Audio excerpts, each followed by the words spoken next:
నమస్తే. ఈ దినం నేను మీకు చెప్పబోయే ఎపిసోడ్ ఏమంటే God bless you title. God bless you. మనము ఎవరికైనా దానం కానీ సహాయం కానీ ఏదైనా మనం ఇతరులకు చేస్తే ఆ యొక్క సహాయం పొందిన వాళ్ళు మళ్ళీ మనకు తిరిగి చేయవలసిన అవసరం లేదు. మనము వాళ్ళకు చేస్తే భగవంతుడు మనకు చేస్తాడు. ఇది గాడ్ బ్లెస్ యూ అంటే భగవంతుని యొక్క ఆశీస్సులు నీకెప్పుడు ఉంటాయి అంటే నీవు ఇతరులకు దానం కానీ ఏదైనా సహాయం కానీ అత్యవసర పరిస్థితుల్లో చేస్తే దానికి భగవంతుని రివర్స్గా ఆయన యొక్క కృప మన మీద ఉంటుంది. ఇది అందరూ పాటిస్తే చాలా మంచిది. రెండవది, ముఖ్యంగా మనము మామూలుగా సినిమాలలో కానీ బయట కానీ భగవంతుడిని ఏదైనా చెప్పవలసి వచ్చినప్పుడు మనం ఒక సెంటెన్స్ చెప్తా అంటారు అందరూ, ముఖ్యంగా దాన ధర్మాల గురించి. తుమ్ ఏక్ పైసే దోగే ఓ 10 लाख దేగా, तुम एक पैसे दोगे वो 10 लाख देगा. అంటే నువ్వు ఒక్క పైసా దానం చేస్తే ఎవరికైనా ఇస్తే భగవంతుడు 1,00,000 రూపాయలు ఇస్తాడు అనేది ఎవరో ఒక కవి ఒక పాట రూపంలో రాసినాడు.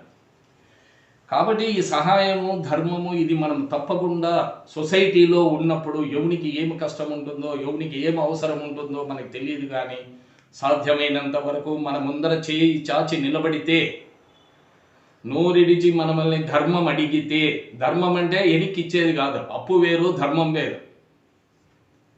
ధర్మము అడిగినప్పుడు మనకు తోచింది లేదనుకోండి వాళ్ళు, ఎందుకంటే అతను చేయి సాపినాడు అంటే అతను ఎట్టి పరిస్థితుల్లో ఉన్నాడో మనము తెలుసుకోవాలని కోరుతున్నాం. ఎవరో కొంతమంది మోసగాళ్ళు డూప్లికేట్లు ఉంటారు, అటువంటి వాళ్ళని కాదు, జనరల్గా మనం మాట్లాడితే.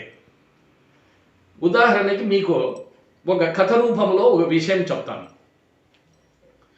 ఒకసారి ఒక పేదవాడు గుడికి పోవాలని పోతాడు.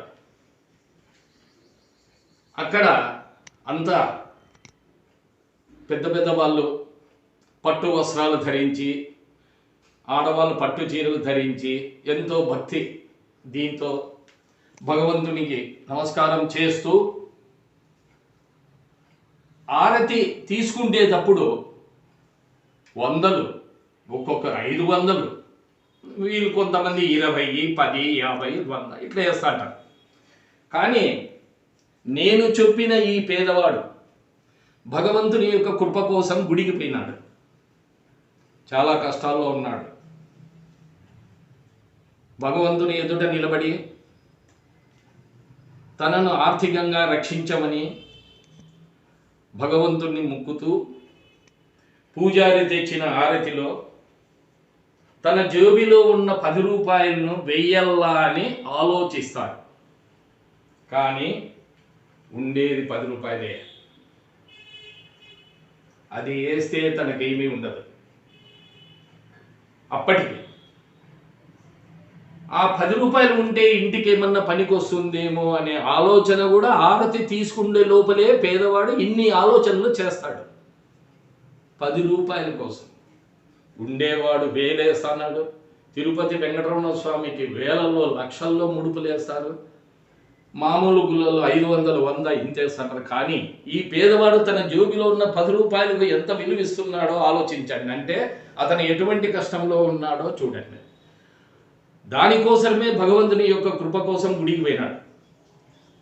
కానీ అతను ఎంతో ప్రయత్నం చేస్తాడు, వెయ్యకూడదు, భగవంతునికి మనమేమి వల్ల, భగవంతుడే మనకి ఇచ్చాలి కానీ మనమేంది ఇచ్చేది ఆయనకు అంత గొప్ప దేవతలకు మనం ఇచ్చేది ఏంది, మనల్ని కాపాడేవాడు అతనే కదా, అతనే ఏమని ఇవ్వాలి కానీ నేను ఎక్కడ ఇచ్చేదనే తీస్తాడు, జోగులు పెట్టుకుంటాడు, తీస్తాడు, జోగులు పెట్టుకుంటాడు.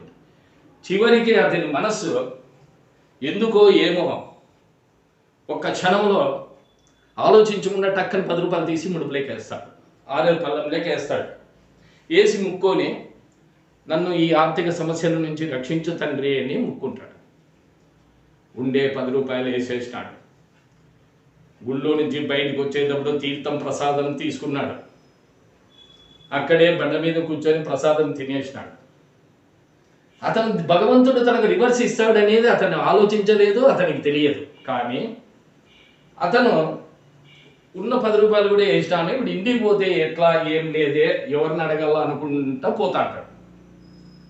గుడికి కొంచెం దూరములో మామూలుగా గుడిలో వాడిన పూలహారాలు, మామిడి తోరణాలు, అరటి పిలకలు అన్ని సమస్తం పూజకు సంబంధించిన అన్ని తీసి ఒక చోట అంతా ఒక రాశిగా ఒక కుప్పగా దిబ్బ మాదిరి వేసింటారు. అప్పుడు కూడా అన్ని పూలహారాలన్నీ అక్కడ వేసింటారు. ఇతను పోతూ పోతూ అప్పుడే బాగా ఎండ వస్తుంది, 9-10 అయింది. ఆ టైంలో అతను అక్కడికి పోయేటప్పుడు ఎందుకో ఆ దిబ్బ వైపు, ఆ పూలహారాల వైపు చూసినప్పుడు అనుకోకుండా అతని కళ్ళు ఒక దీని మీద పడుతుంది. ఏమి అంటే అక్కడ వేసిన పూలహారాలకు అది భగవంతునిదో లేకపోతే ఎవరన్నా గుడికి వచ్చిన వాళ్ళు హారం వేసుకొని తీసేసిండేటివో ఇంకా ఏమిటికో తెలియదు. ఆ భగవంతుని యొక్క నాటకము, భగవంతుని యొక్క కృప ఏ రూపంలో మనకు వస్తుందో మనకు తెలియదు. కానీ అతని చూపు అక్కడ నుంచి తిప్పుకోలేకపోతాడు. ఎందుకంటే ఆ పూలహారానికి ఒక బంగారు చైన్ తగులుకొని వచ్చింటుంది.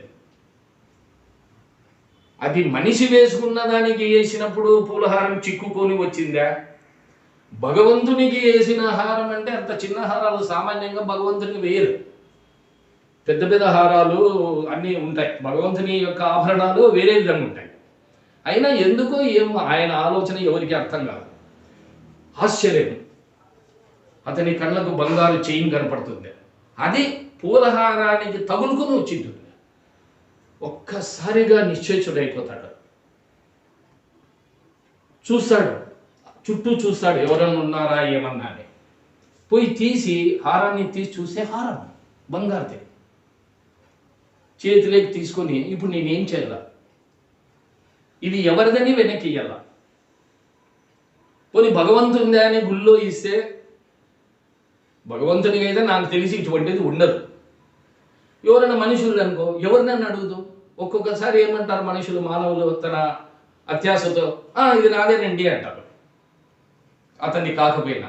కాబట్టి అతని ఏమీ చేయక ఒక్క నిమిషం ఆలోచిస్తే పక్కన ఒక బెగ్గర్ ముస్లిం పాట పాడుకుంటా పోతాంటాడు. ఇదే తుమ్ ఏక్ పైసా దోగే ఓ 10 लाख దేగా. ఆ పాటను విన్న ఆ పేదవాడు ఆశ్చర్యంతో కళ్ళ నిండా నీళ్లతో ఆలోచిస్తాడు, ఇది ఏమిది, నాకున్న దరిద్రాన్ని భగవంతుని ముందు, అంటే నా యొక్క బాధ భగవంతుడు అర్థం చేసుకున్నాడు. నాది మోసం కాదు, నా కష్టం నిజం.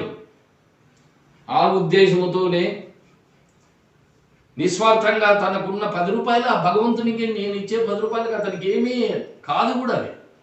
కానీ ఇచ్చిన 10 రూపాయలకి సంతృప్తి పడిన ఆ భగవంతుడు ఈ హారము విలువ ఎంత చేస్తుందో నాకు తెలియదు, కానీ 10 రూపాయలకు 1,00,000 రూపాయలు ఇచ్చినాడు ఆ భగవంతుడు. అంతే, ఒక్కసారిగా కళ్ళ వెంట నీళ్లు కారినా తుడుచుకొని ఆ హారాన్ని తీసుకొని కళ్ళకద్దుకొని తీసుకొని ఇంటికి పోతాడు.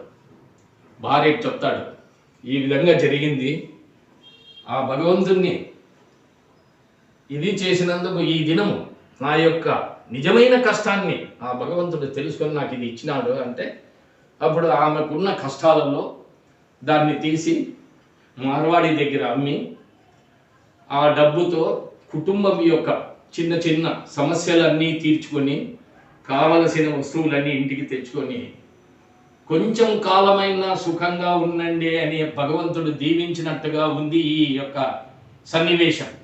అందుకే గాడ్ బ్లెస్ యూ, భగవంతుడు నిన్ను ఆశీర్వదించాల. ఎప్పుడు ఆశీర్వదిస్తాడు భగవంతుడు? నువ్వు ఎవరికైనా ₹1 దానం చేస్తే అప్పుడు ఆ భగవంతుడు ఆశీర్వదిస్తాడు.